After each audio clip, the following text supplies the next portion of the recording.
Hello everyone, welcome back to Olive Pod. I am Pooja और हम ministry of rural development की next scheme पर discuss करने वाले हैं विच इज़ नरेगा, जिसको हम एमजी नरेगा या फिर मनरेगा के नाम से भी जानते हैं। तो अभी ये स्कीम काफ़ी न्यूज़ में है। अगर आप मार्च का करंट अफेयर्स देखते हैं तो आपको देखने को मिलेगा कि मनरेगा में जो मिनिमम वेजेस दिए जाते हैं उनको रिवाइज किया है by the central government. That's why ये स्कीम आपको न्यूज़ में देखने को मिलेगी। तो पहले हम जो चीज़ें न्यूज़ में है, क्या चेंजेस हुए हैं, पहले उसको देखेंगे, फिर हम स्कीम को डिटेल में समझेंगे कि आखिरकार एमजी नरेगा या फिर मनरेगा स्कीम के बेनिफिशियरीज कौन है, इसके अंदर क्या काम दिया जाता है, कौन इसे इंप्लीमेंट करता है, किस तरीके से एप्लीकेबल होती है, etcetera.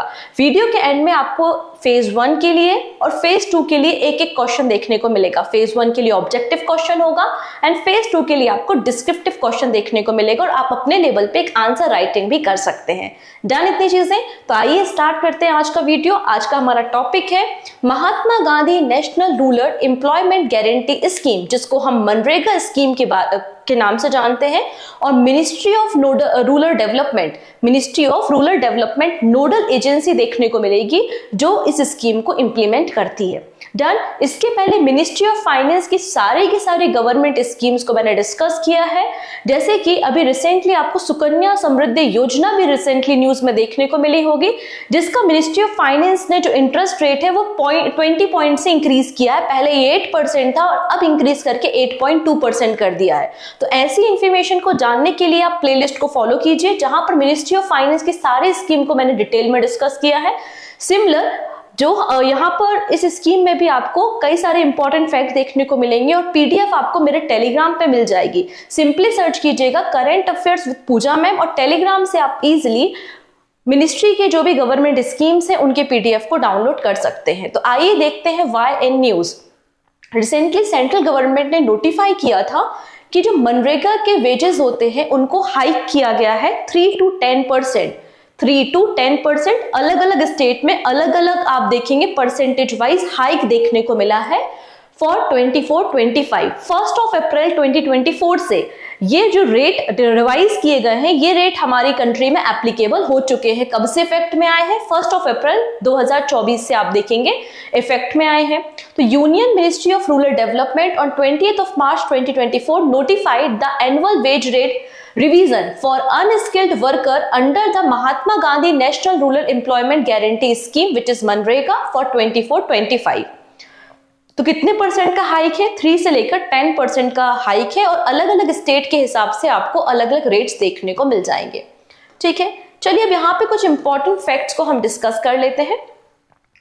The average MNREGA wages, अब अलग अलग स्टेट में आप देखेंगे अलग अलग वेजेस चलते हैं, मतलब पर डे आपको कितनी सैलरी दी जाएगी या पर डे आपको कितना यहाँ पे काम का पैसा दिया जाएगा। तो यहाँ पर अगर आप एवरेज देखते हैं तो 2023-24 में जो एवरेज वेजेस थे वो 261 रुपीज पर डे थे और अब इसे 28 रुपीज पर डे के हिसाब से इंक्रीज कर दिया गया है। 28 रुपीज पर डे के हिसाब से इंक्रीज कर दिया गया है और अब हमारी कंट्री में जो एवरेज वेजेस है अंडर द मनरेगा वो आपको 289 रुपीज पर डे देखने को मिलेंगे। तो 261 से इंक्रीज कितना कर दिया है? 289 कर दिया है और ये 1 अप्रैल से हमारी कंट्री में एप्लीकेबल हो चुके हैं। ठीक है, कैसे डिसाइड किया? तो आप देखेंगे नोटिफाई किया है इसे मिनिस्ट्री ऑफ रूरल डेवलपमेंट ने under the sub section 1 of the section 6 of MNREGA act 2005।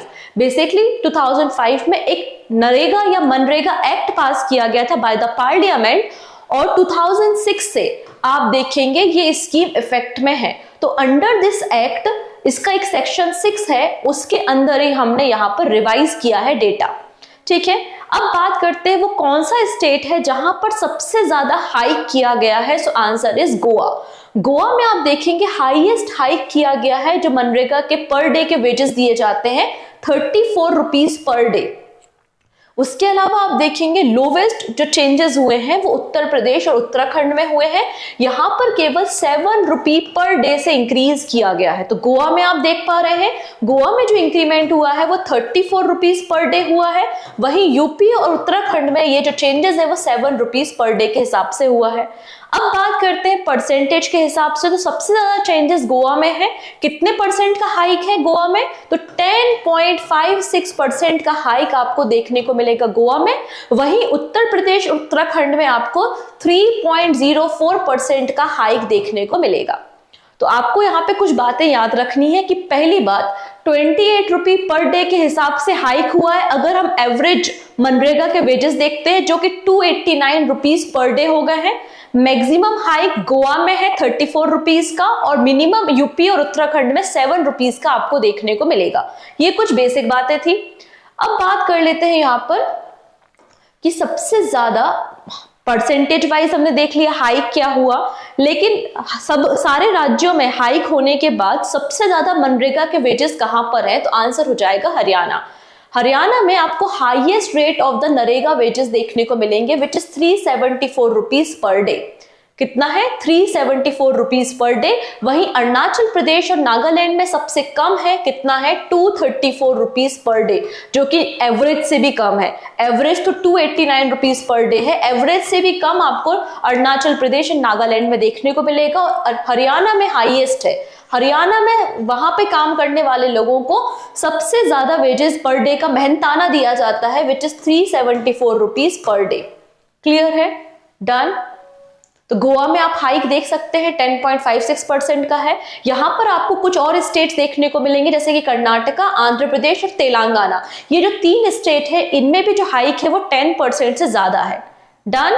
वैसे अगर हम बात करते हैं लोवेस्ट हाइक उत्तर प्रदेश, उत्तराखंड, लक्षद्वीप, केरला और राजस्थान में देखने को मिलेगा।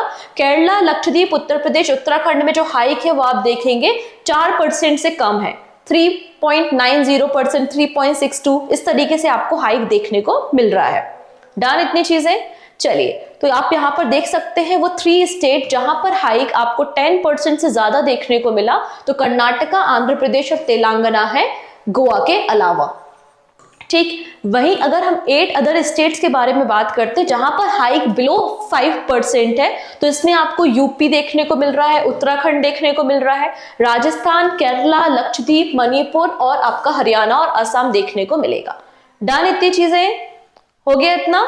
चलिए, तो एवरेज में जो इंक्रीमेंट देखा गया है वो लगभग 7% का इंक्रीमेंट एवरेज में देखा गया है। तो ये रिसेंटली न्यूज में था इसलिए हमने इसे वापस से डिस्कस किया। हालांकि मैंने इसे करंट अफेयर्स में भी डिस्कस किया था। अगर आप डेली करंट अफेयर्स फॉलो करते हैं मॉर्निंग 7 AM तो आपने वहां पर भी इस चीज को देखा होगा। अब हम बात कर लेते हैं कि क्या होता है नरेगा या मनरेगा स्कीम। मनरेगा का एब्रीविएशन है Mahatma Gandhi National Rural Employment Guarantee Act 2005। Basically एक अम्ब्रेला स्कीम है। इसके अंदर कई सारी और स्कीम्स रन होती हैं क्योंकि ये एक्ट है जिसको पार्लियामेंट ने पास किया था। लॉ पास किया गया था by the Government of India in 2005 under the right to work. हर एक इंडिविजुअल का राइट है, राइट टू वर्क और डिग्निटी से अपनी लाइफ स्पेंड करने का, under the article number 21 of Indian constitution. तो यहां पर इसलिए गारंटी एम्प्लॉयमेंट प्रोवाइड करने के लिए मनरेगा एक्ट को पास किया गया था 2005 में। अगर आप स्पेसिफिक डेट याद करना चाहते हैं तो आप याद कर सकते हैं कि पार्लियामेंट ने इस एक्ट को पास किया था 23 अगस्त 2005 में। और ये इफेक्ट में कब आया, कब से हमारी कंट्री में फोर्स में है? सो आंसर हो जाएगा 2 Feb 2006। ऑफिशियली लॉन्चिंग डेट है 2 Feb 2006। क्लियर। अब ये स्कीम क्या है? तो इस स्कीम के अंदर गारंटीड 100 डेज का वर्क प्रोवाइड किया जाता है, मतलब एम्प्लॉयमेंट प्रोवाइड किया जाता है।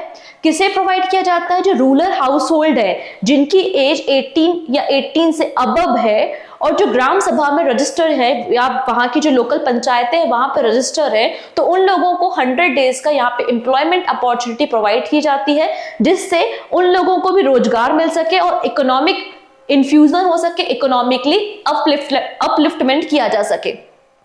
So it provide a legal right for 100 days of employment in every financial year to at least one member of every rural household whose adult member agree to do unskilled manual work।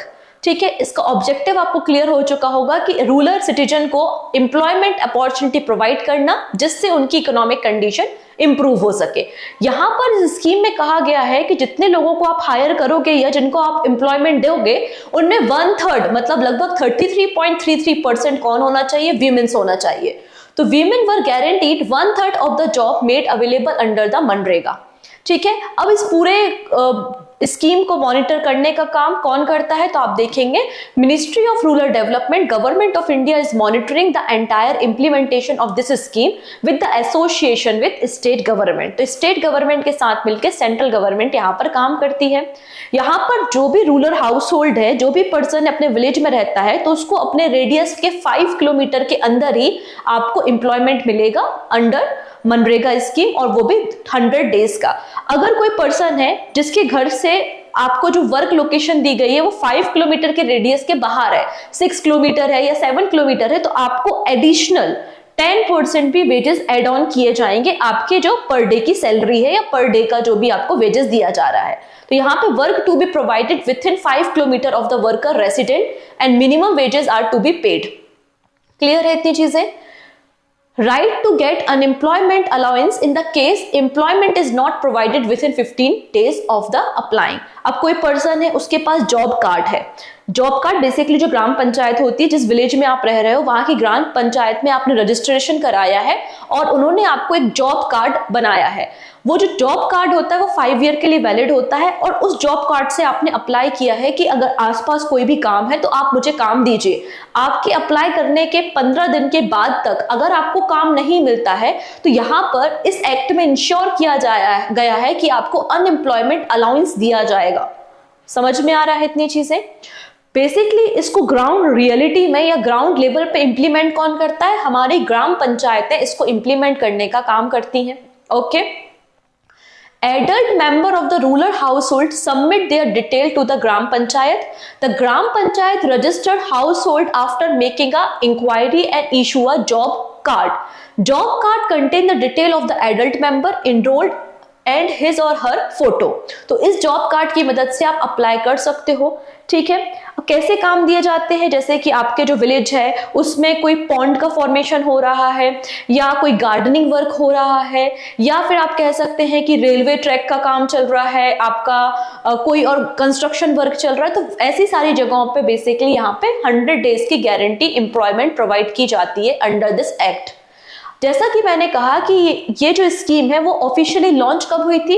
2 February 2006 को इसे launch किया गया था, और उस समय इसे 200 districts में अप्लाई किया गया था। और फर्दर हम यहाँ पर नंबर ऑफ डिस्ट्रिक्ट्स को बढ़ाते गए। तो इनिशियली आप देखोगे 200 डिस्ट्रिक्ट्स को यहाँ पे सिलेक्ट किया गया था और उनमें ही मनरेगा को लॉन्च किया गया था। इनिशियली इसका नाम नरेगा था। इनिशियली इसका नाम क्या था? National Rural Employment Guarantee act या नरेगा इसका नाम था। बट हमने 2009 में नरेगा को एमजी नरेगा या फिर मनरेगा कर दिया, मतलब महात्मा गांधी जी का नाम हमने इस स्कीम के साथ एड ऑन कर दिया। एंड उस समय जब इस स्कीम को लॉन्च किया गया था तो हमारे जो प्राइम मिनिस्टर थे वो डॉक्टर मनमोहन सिंह जी थे, और उन्होंने ऑफिशियली इस स्कीम को अनंतपुर डिस्ट्रिक्ट ऑफ आंध्र प्रदेश से लॉन्च किया था। अब ये जो आइडिया है नरेगा को अप्लाई करने का कि हर एक हमारी कंट्री में हर एक जो रूरल हाउस होल्ड का व्यक्ति है उसको 100 डेज का गारंटी एम्प्लॉयमेंट प्रोवाइड किया जाए, तो ये कॉन्सेप्ट एक इकोनॉमिस्ट लेकर आए थे जिनका नाम है जीन ड्रेयस। ठीक है, तो ये कॉन्सेप्ट कौन लेकर आए थे? यही इकोनॉमिस्ट लेकर आए थे। अब एलिजिबल कौन होता है? तो कोई भी इंडियन सिटीजन इसके लिए एलिजिबल हो सकता है। आपकी एज 18 ईयर्स या उसके अबव होनी चाहिए। ठीक है, इसके अलावा आप ग्राम पंचायत में रजिस्टर होना चाहिए, और वॉलेंटरी आप अनस्किल्ड वर्क करना चाहते हो, कोई फोर्सफुली नहीं है, it is voluntary in nature. इसके अलावा मैंने अनएम्प्लॉयमेंट अलाउंस के बारे में बता ही दिया है। अगर आपने अप्लाई किया है और अप्लाई करने के 15 डेज के अंदर आपको जॉब नहीं मिली है तो आप डेफिनेटली आपको अलाउंस दिया जाएगा। ठीक है, इसके अलावा क्या बोला जा रहा है? आप अगर वर्क करते हैं तो आपको और भी चीजें यहाँ पे कवर की जाती हैं। आपके लिए प्रॉपर वर्किंग कंडीशन होनी चाहिए, मेडिकल फैसिलिटी एंड कंपनसेशन भी दिया जाता है। अगर इन केस मनरेगा में काम करते समय कोई व्यक्ति है जिसको इंजरी हो जाती है या डेथ हो जाती है तो उसमें कंपनसेशन भी दिया जाता है। ठीक है, पेमेंट आपकी वीकली बेसिस पे होती है, और यहाँ पे जो आपकी पेमेंट है वो 15 डेज से ज्यादा डिले नहीं हो सकती। अगर 15 डेज से ज्यादा डिले होती है आपकी पेमेंट तो अगेन यहाँ पर कंपनसेशन दिया जाएगा। मनरेगा स्कीम के अंदर अगर आप कोई कंप्लेंट लॉन्च करते हैं तो 7 वर्किंग डेज के अंदर आपकी कंप्लेंट को यहाँ पे सॉल्व किया जाएगा। इसके अलावा मनरेगा स्कीम में ये कहा है जो भी वर्कर इस स्कीम में एनरोल्ड है और काम कर रहा है, अलग अलग असेट में लगे हुए हैं, इन सबका एक सोशल ऑडिट किया जाएगा। ठीक है, तो इस सोशल ऑडिट कौन करेगा? तो सोशल ऑडिट करने का काम अंडर द सेक्शन नंबर 17 कौन करेगा? हमारी जो ग्राम पंचायतें हैं वो बेसिकली या पंचायती लेवल पे इसको ऑडिट किया जाएगा। ठीक है, अगर अब हम बात करते हैं वेज के प्रोविजंस के बारे में, तो wages must be paid according to the wages specified for agriculture labourer in the state under the minimum wage act 1948। इसके अंदर अगर सेंट्रल गवर्नमेंट ने नोटिफाई किया है तो सेंट्रल गवर्नमेंट की नोटिफिकेशन के हिसाब से वेजेस दिए जाएंगे, अदरवाइज जो मिनिमम वेजेस एक्ट 1948 है उसके अंदर यहाँ पर वेजेस प्रोवाइड किए जाएंगे। अब इनको डिसाइड कैसे किया जाता है? तो जो consumer price index agriculture labourer है उसके अकॉर्डिंगली, मार्केट के अकॉर्डिंगली इसे पब्लिश किया जाता है शिमला से, जिसका बेस ईयर होता है 1986-87। ठीक है, अब यहाँ पे आप देख सकते हैं बेसिकली एजेंडा क्या है? डिसेंट्रलाइजेशन ऑफ पावर, क्योंकि सेंट्रल गवर्नमेंट ऊपर बैठी है, ग्राम पंचायतें बहुत ग्राउंड रियलिटी में होती हैं, ग्राउंड में उनको पता है कि वहां के लोगों को, कितने लोगों को रोजगार की जरूरत है, किस तरीके के हमें असेट मैन्युफैक्चर करने की जरूरत है, इसलिए यहाँ पे डिसेंट्रलाइजेशन की बात की गई है पावर के। तो ग्राम सभा जो है वो यहाँ पे वर्क को रिकमेंडेड करती है और at least 50% of the work must be executed by the Gram Sabha, ये बात यहाँ पे कही है। और यहाँ पे पंचायती राज इंस्टीट्यूट रिस्पॉन्सिबल होते हैं for planning, implementation and monitoring of the work done. अब फंडिंग की बात करते हैं तो यहाँ पे सेंट्रल एंड स्टेट गवर्नमेंट दोनों यहाँ पे फाइनेंशियल सपोर्ट प्रोवाइड करते हैं। 90% शेयर सेंट्रल गवर्नमेंट का होता है, 10% शेयर आपको रिस्पेक्टिव स्टेट गवर्नमेंट का होता है। The funding pattern of the scheme comprises 100% funding for unskilled labor cost and 75% of material cost by the central government, और रिमेनिंग जो मटेरियल कॉस्ट आ रही है 25% की वो स्टेट गवर्नमेंट पे करेगा। ठीक है, वेज एंड मटेरियल का रेशियो कितना होता है? 60:40 का रेशियो आपको देखने को मिलेगा, जो कि डिस्ट्रिक्ट लेवल पे मेंटेन किया जाता है। और यहाँ पे बैन किए गए हैं कॉन्ट्रैक्टर। ऐसा नहीं है कि आपको पॉन्ड बनाना है, आपको कोई रोड बनानी है तो यहाँ पे कॉन्ट्रैक्टर आके बनाएगा, नहीं, कॉन्ट्रैक्टर को बैन किया गया है। जो रूरल हाउस होल्ड है, वहीं के जो वर्कर्स है, वहां के जो लोग हैं, बेसिकली उनको 100 डेज का यहाँ पे एम्प्लॉयमेंट दिया जा रहा है और वही लोग इन सारे कंस्ट्रक्शन को करने का काम करेंगे। तो सिग्निफिकेंस क्या है इस पर्टिकुलर स्कीम का? तो पहली चीज होती है इकोनॉमी सिक्योरिटी। ठीक है, इससे रूरल असेट भी रेडी हो रहा है। इसके अलावा जो रूरल एरिया से अर्बन एरिया में माइग्रेशन होता है बिकॉज ऑफ अनएम्प्लॉयमेंट, क्योंकि रोजगार नहीं होगा तो लोग गांव से शहर की तरफ शिफ्ट होते हैं, तो माइग्रेशन को आप रोक सकते हैं।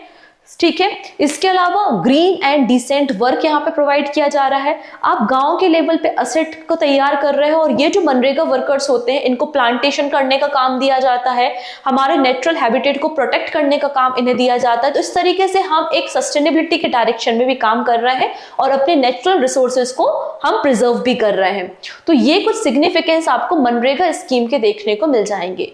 अब मनरेगा स्कीम हमारी जो है वो सस्टेनेबल डेवलपमेंट गोल के डायरेक्शन में तो डेफिनेटली काम कर रही है।